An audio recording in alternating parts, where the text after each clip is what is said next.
अस्सलामुअलैकुम education academy YouTube channel पर आपको खुश आमदीद कहता हूँ। आज हम नाइन्थ मैथमेटिक्स की एक्सरसाइज 1.2 क्वेश्चन नंबर 5 करेंगे। बहुत आसान है। वो कह रहा है कि जी आपने सिमेट्रिक मैट्रिसेस फाइंड करने हैं। काफ़ी सारे दिए गए हैं, मैंने उनमें से 2 चूज़ किए हैं, तो चलें शुरू करते हैं। डी मैट्रिक्स गिवन है, सोल्यूशन में जाऊँगा।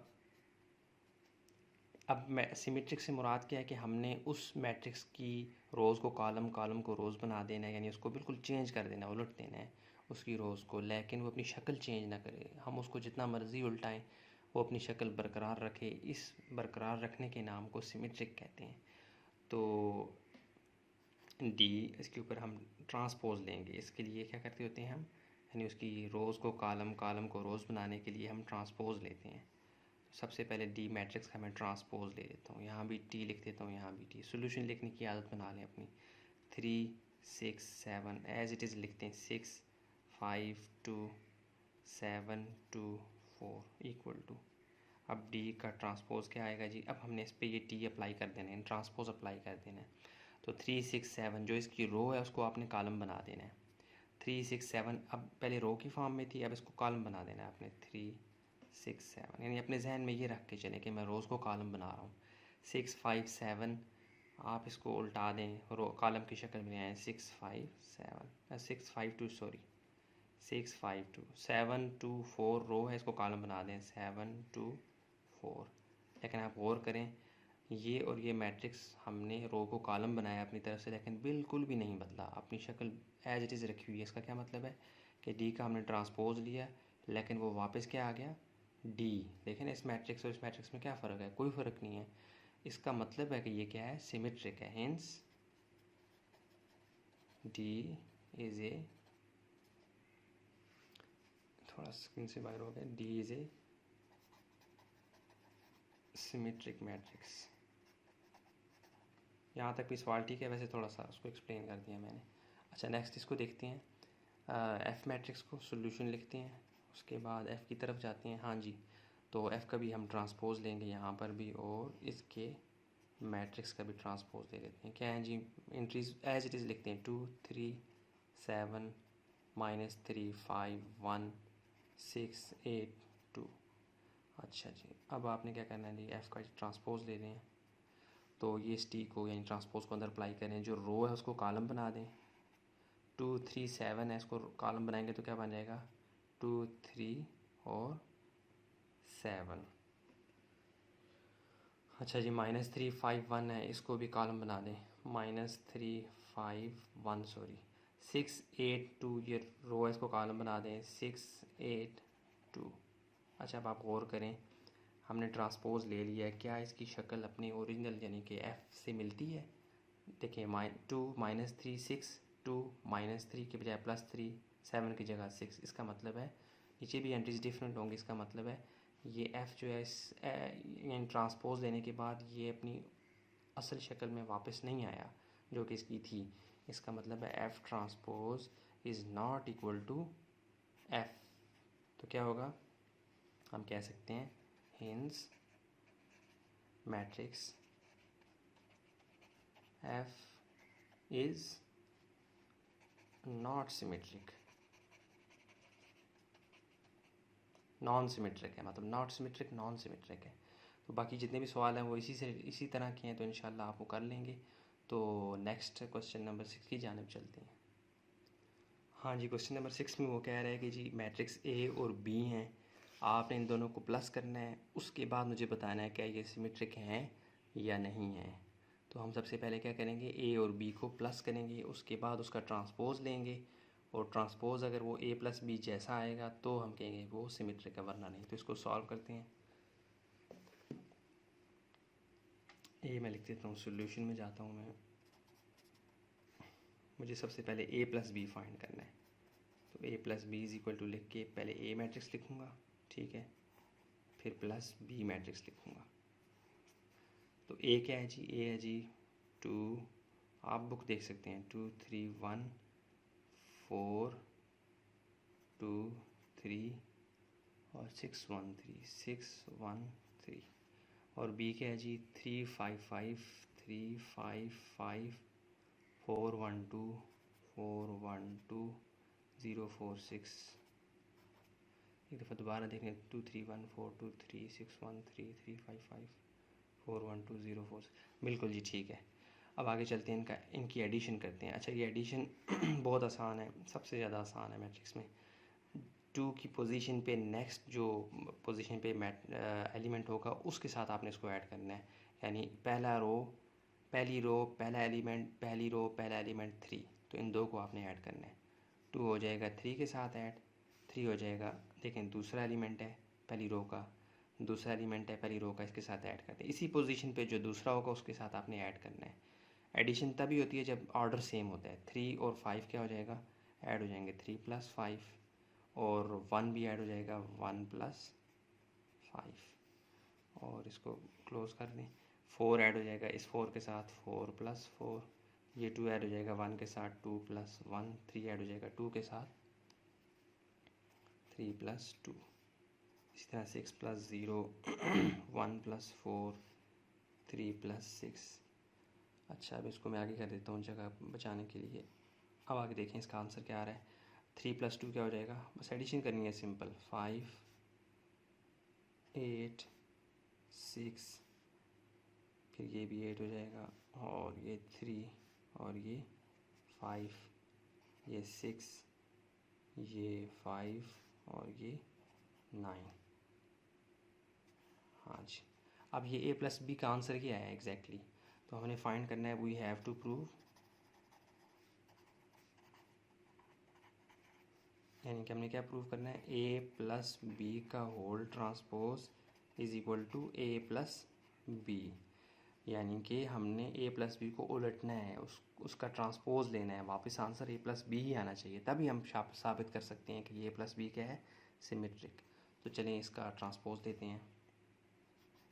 a + b का ट्रांसपोज इज इक्वल टू, यही जो मैट्रिक्स है इसको यहाँ पे दोबारा लिख रहा हूँ, 5 8 6 8 3 5 6 5 9, इसका भी ट्रांसपोज देते हैं इक्वल टू। ये जगह बचाने के लिए मैं आगे जा रहा हूँ, आप नीचे भी आ सकते हैं। तो ट्रांसपोज जब लेंगे तो क्या होगा, रो कॉलम बन जाएगी, कॉलम रो बन जाएंगे। तो इसकी रो को पकड़ें, 5 8 6 जो इसकी रो है इसको कॉलम बना दें, 5 8 6। बाकी चीज़ों को भूल जाएं, आप रो को कॉलम बना रहे हैं, या कॉलम को रो बनाएं या रो को कॉलम। मैं रो को कॉलम बना रहा हूँ, 5 8 6, और रो एस को मैं कॉलम बना रहा हूँ।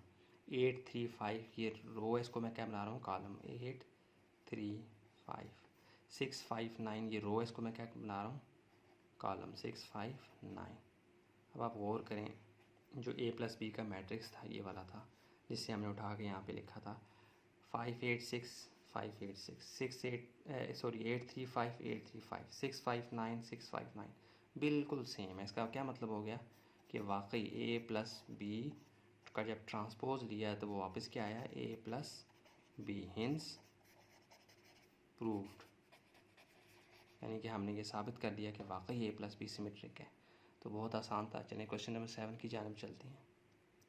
अच्छा, तो क्वेश्चन नंबर 7 में वो कह रहा है कि आपने सिमेट्रिक और स्क्यू सिमेट्रिक मैट्रिसेस को फाइंड करके देना है। तो काफ़ी सारे मैट्रिसेस हैं, मैंने उनमें से 2 केसेस उठा लिए हैं। इनमें से एक सिमेट्रिक है और एक स्क्यू सिमेट्रिक है। अच्छा, सिमेट्रिक में ये होता था कि हम पीछे पढ़ते आए हैं कि वो जब हम उनको उल्टाते हैं तो वो अपनी शक्ल चेंज नहीं करते। जब हम उनका ट्रांसपोज लेते हैं वो एज़ इट इज़ रहते हैं, उन पर फ़र्क नहीं पड़ता, उन्हें कहते हैं सिमेट्रिक। स्क्यू सिमेट्रिक थोड़ा सा डिफरेंट है, इसमें शक्ल बदलते इस सेंस में है कि साइन बदल लेते हैं। यानी कि अपने पहले पेरेंट मैट्रिक्स से मिलते जुलते ज़रूर हैं, लेकिन उनके साइंस पहले प्लस थे तो माइनस हो जाएंगे, माइनस थे तो प्लस हो जाते हैं, उन्हें कहते हैं स्क्यू सिमेट्रिक। तो एक केस सिमेट्रिक है और एक स्क्यू सिमेट्रिक है, ठीक है। और स्क्यू सिमेट्रिक की एक निशानी ये भी होती है कि इसके ना जो मेन डायगोनल, प्रिंसिपल डायगोनल जो होती है ना लाइन, उसके अलॉन्ग जितने भी नंबर्स होते हैं वो ज़ीरो होते हैं। ये इसके अलॉन्ग फ्लिप करता है, यानी कि ये समझ लें कि ये हुक्स होती हैं, कब्ज़े होते हैं, इनके गिर्द वो मैट्रिक्स घूम रहा होता है। तो देखें निशानी क्या नज़र आ रही है, ये 0 0 0 प्रिंसिपल डायगोनल कहते हैं। टॉप लेफ़्ट बॉटम राइट की तरफ जो लाइन आती है उसे प्रिंसिपल या मेन डायगोनल कहते हैं। पीछे कॉन्सेप्ट मैंने डिस्कस किया हुआ है। तो ये ए मैट्रिक्स मुझे सामने नज़र आ रहा है, स्क्यू सिमेट्रिक है, लेकिन मैं इसको प्रूव करूँगा। ये भी तो हो सकता है बाकी एलिमेंट्स डिफरेंट हों, वो कुछ फ़र्क कर जाएँ, तो इसलिए मैं देखता हूँ और डी को भी देखता हूँ ये क्या है। चलें शुरू करते हैं। सॉल्यूशन में जाएंगे हम,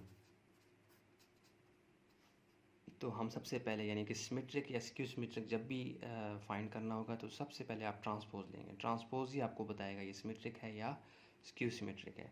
तो मैं ए का ट्रांसपोज लेता हूँ, ए का ट्रांसपोज लिया, एज इट इज़ वो एलिमेंट्स में उठा के लिखता हूँ, 0 -3 2 3 0 -6 -2 6 0। मैं एक एक स्टेप कर रहा होता हूँ ताकि इसी को आप फॉलो करें तो आप अच्छे से सॉल्व करें, आपको समझ भी आएगी।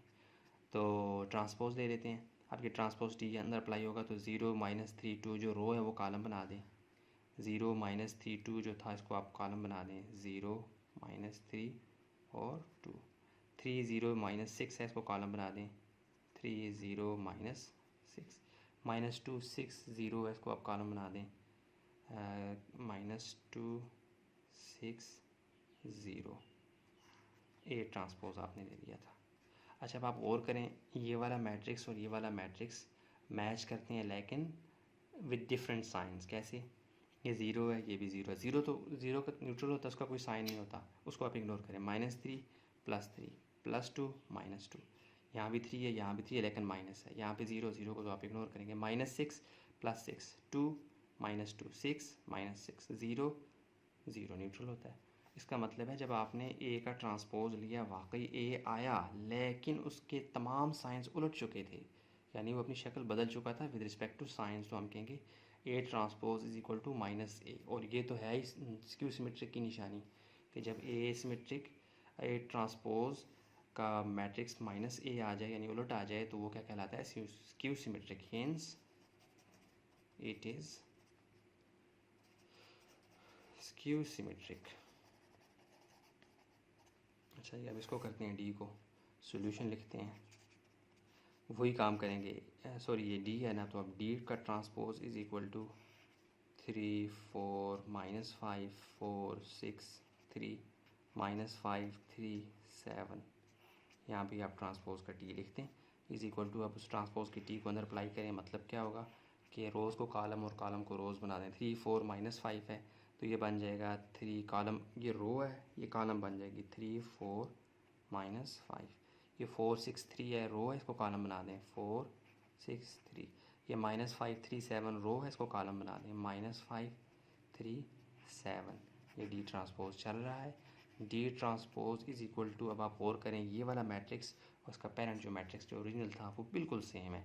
3 4 -5 3 4 -5 4 6 3 4 6 3 -5 3 7 -5 3 7। हालांकि हमने ट्रांसपोज किया उसको बिल्कुल उल्टाया, लेकिन इसने अपनी शक्ल चेंज नहीं की। इसका मतलब है जो मैट्रिक्स अपनी ट्रांसपोज लेने के बाद शक्ल चेंज नहीं करता वो क्या कहलाता है? Hints it is symmetric matrix. तो ये एक्सरसाइज 1.2 अपने अख्ताम को पहुंची है। उम्मीद करता हूँ आपको तमाम कॉन्सेप्ट समझ आ चुके होंगे। इसी प्लेलिस्ट में मैं तमाम इस चैप्टर से रिलेटेड कॉन्सेप्ट्स और एक्सरसाइज के तमाम क्वेश्चन जो इंपॉर्टेंट होंगे वो डालता रहूँगा। आप ज़रूर इस प्लेलिस्ट को मुकम्मल देखिए, अपने दोस्तों के साथ शेयर करें, और पसंद आता है तो सब्सक्राइब करें, लाइक करें, शेयर करें, और कोई क्यूरी हो तो कमेंट बॉक्स में ज़रूर बताएं। इंशाल्लाह मैं उससे रिलेटेड सॉल्यूशन लेकर आपके पास आऊँगा। अपना बहुत सा ख्याल रखें। अस्सलामु अलैकुम वरहमतुल्लाह।